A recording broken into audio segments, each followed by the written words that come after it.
Shalom, selamat pagi pemirsa dimanapun berada. Seperti biasa, sebelum melakukan aktivitas kita hari ini, kita akan mendengarkan renungan pagi dari Ibu Sitanggang. Sebelum mendengarkan renungan pagi kita pada pagi hari ini, kita sama-sama berdoa. Bapa yang baik yang bertata dalam kerajaan surga, kami mengucap syukur Tuhan berberkat yang boleh kami rasakan hingga pada pagi hari ini. Kami boleh masih Tuhan dalam keadaan sehat. Sebentar Tuhan, kami akan mendengarkan firman-Mu melalui renungan pagi. Kiranya Tuhan menjamah hati dan pikiran kami, sehingga firman-Mu ini boleh mengambil tempat di hati kami, dan kami dapat melakukannya dalam kehidupan kami. Berkati pemirsa yang mendengarkan firman-Mu pada pagi hari ini. Biarlah berkat kesehatan, rezeki yang daripada-Mu boleh menjadi bagian mereka. Berkati kami Tuhan sepanjang hari ini, mohon ampun dosa pelanggan kami, karena kami berdoa dalam nama Yesus yang menebus kami dalam dosa. Amin. Judul renungan pagi kita pada pagi hari ini, keberhasilan sejati. Ukuran keberhasilan itu relatif. Walau demikian, izinkan saya meregangkan ukuran keberhasilan Anda. Ada orang yang berpikir, jika sudah mengumpulkan kekayaan yang banyak, maka ia merasa dirinya sukses. Padahal itu pemikiran yang dangkal. Kita tidak pernah benar-benar kaya sebelum kita bisa berhasil memperkaya orang lain melalui kehidupan kita. Ada orang yang berpikir, jika ia memiliki pencapaian hebat dalam hidupnya, maka ia adalah orang berhasil. Faktanya, kita tidak dapat berhasil dalam kehidupan jika kita gagal sebagai orang tua. Guru yang berhasil bukanlah guru yang memiliki gelar yang berderet-deret. Guru yang berhasil adalah mereka yang berhasil mencetak orang-orang hebat di zamannya.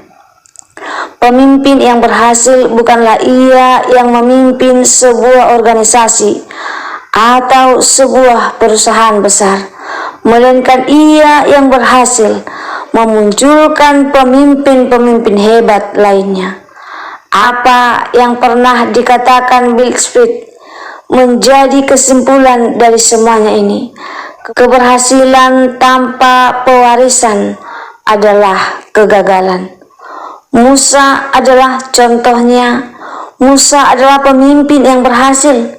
Keberhasilannya bukan terletak pada kecakapannya menuntun bangsa Israel keluar dari Mesir, melainkan karena ia berhasil memunculkan Yosua sebagai pemimpin Israel berikutnya. Yosua juga pemimpin yang berhasil, sebab setelah ia mati, para tua-tua yang hidup lebih lama dari Yosua bisa memimpin bangsa Israel untuk hidup takut akan Tuhan.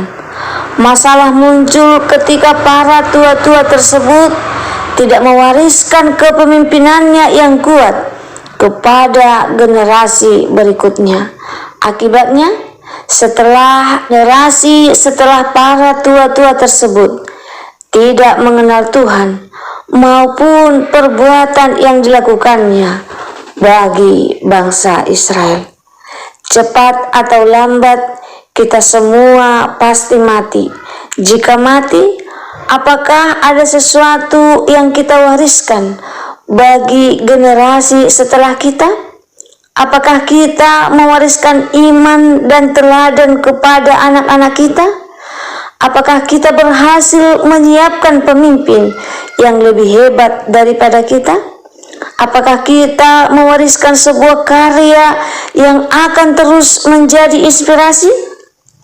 Keberhasilan tanpa pewarisan adalah kegagalan. Jangan sampai kita berhasil dalam sebuah pencapaian, tapi gagal mewariskan. Mungkin kita bertanya, apa yang akan kita wariskan kepada anak-anak kita? Dimanapun berada, Salomo dikenal sebagai raja yang paling berhikmat sepanjang sejarah kehidupan umat Israel, bahkan seluruh dunia. Oleh hikmatnya yang bersumber dari Tuhan Allah, Banyak bangsa, bahkan raja-raja dari penjuru dunia datang sekedar ingin mendengar langsung hikmat dan kebijaksanaannya, sekaligus membawa upeti dalam jumlah besar. Sebagai raja dan orang tua berhikmat dan bijaksana, Salomo ingin anak-anaknya, bahkan rakyatnya, memiliki hikmat. Sebab dia sendiri telah membuktikan betapa sangat berfaedahnya manusia hidup berhikmat. Sebab hikmat itu sendiri akan menjadikan manusia bermakna dan mendapat kasih karunia Allah. Karena itu Salomo mengajarkan dan mengingatkan agar semua orang yang dia sebut sebagai anak-anaknya harus hidup memiliki hikmat, pengertian, dan kepandaian. Hikmat, pengertian, dan kepandaian itu memang berasal dari Allah. Tetapi sesungguhnya semuanya tergantung diri pribadi setiap orang. Allah telah menyediakan dan menyiapkan, menganugerahkan hikmat, pengertian, dan kepandaian itu kepada manusia yang berinisiatif, berusaha, dan memintanya kepada Tuhan. Jika kita berusaha atau mengupayakan mendapatkannya, maka kita pasti mendapatkannya. Itulah sebabnya Raja Salomo menganjurkan semua orang, terutama anak-anak muda, untuk mencenderungkan hidupnya dalam hikmat. Hidup berhikmat akan menjamin kehidupan kita yang lebih baik, penuh berkat, melimpah kasih karunia, dan mendapat jaminan kehidupan kekal. Demikian firman Tuhan hari ini. Hai anakku, jika engkau menerima perkataanku dan menyimpan perintahku di dalam hatimu, sehingga telingamu memperhatikan hikmat dan engkau mencenderungkan hatimu kepada kepandaian. Iya, jika engkau berseru kepada pengertian dan menunjuk suaramu kepada kepandaian. Dalam konteks Amsal ini, Salomo mengajarkan hikmat dengan mewariskan nilai-nilai hikmat itu kepada anak, cucu, dan semua orang. Dia mewariskan hikmat dengan cara mengajarkannya dengan kata-kata dan meneladaninya dalam sikap dan perilaku hidupnya. Jika hikmat Salomo diajarkan secara nyata, bukan sekedar kata pemanis yang tak bermakna, tetapi yang paling penting harus dipraktekkan. Salomo mengajarkan dan mempraktekkan hikmat yang bersumber dari Allah itu kepada anak-anaknya dan kepada semua bangsa Israel, bahkan semua orang. Bagaimana dengan kita? Kita hendaknya juga meneladani Salomo, atau setidaknya belajar dari Salomo dalam hal hikmat. Carilah hikmat itu, milikilah dan wariskanlah kepada semua orang, terutama kepada orang-orang di sekitar kita, entah itu keluarga, tetangga, jemaat, maupun masyarakat. Sebagai umat Kristen atau hamba Tuhan, kita harus mewariskan hikmat itu di dalam kehidupan kita sehari-hari. Carilah dan milikilah serta warisilah hikmat itu dari orang tua, orang-orang yang patut jadi contoh, bahkan dari Salomo sendiri, terutama dari Tuhan Yesus. Warisilah dengan terus belajar dan mencari, serta mewujudkan hikmat itu di dalam perilaku kita setiap hari, dalam tutur kata, sikap, dan perilaku kita. Jadi sebagai keluarga dan umat Kristen, kita harus menjadi teladan dan memiliki hikmat. Kita harus mewariskannya dalam kata-kata, dalam keteladanan kepada semua orang. Sebaliknya, hendaklah kita mewarisi nilai-nilai hikmat itu dari Tuhan Yesus sendiri sebagai sumber hikmat. Sebab dengan demikian kita hidup berkenan kepada Tuhan, menyenangkan hati Tuhan dan sesama. Dengan demikian kita dan keluarga kita diberkati oleh Tuhan dalam berbagai hal. Berbahagialah kita yang hidup berhikmat, sebab orang berhikmat akan mewarisi bumi dan hidup dalam kekekalan.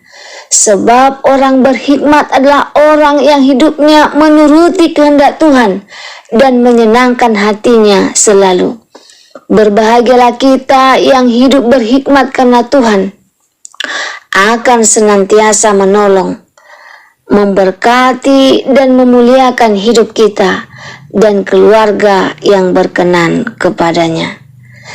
Semoga firman Tuhan pada pagi hari ini dapat menolong kita menjadi orang yang berhikmat dan dapat mewariskannya kepada anak kita dan orang-orang di sekeliling kita.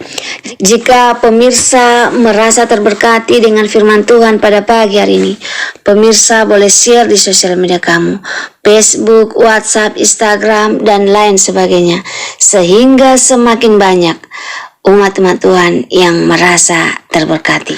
Sebelum mengakhiri firman Tuhan pada pagi hari ini, kita sama-sama berdoa. Bapa yang baik yang bertata dalam kerajaan surga, terima kasih Tuhan buat firman yang telah kami dengarkan pada pagi hari ini, yang mengingatkan kami akan apa yang akan kami wariskan kepada anak kami dan kepada orang-orang yang di sekeliling kami. Biarlah Tuhan kami memiliki hikmat yang datangnya daripadamu, dan kami dapat mewariskannya kepada anak-anak kami, sehingga mereka menjadi anak-anak yang takut akan Tuhan dan menjadi berkat bagi sesama. Berkati kami sepanjang hari ini. Mohon ampun Tuhan dosa pelanggaran kami, karena kami berdoa dalam nama Yesus yang menebus kami dalam dosa. Amin. Terima kasih pemirsa dimanapun berada telah mendengarkan renungan pagi kita pada pagi hari ini. Sampai ketemu besok pagi. Terima kasih. Tuhan memberkati.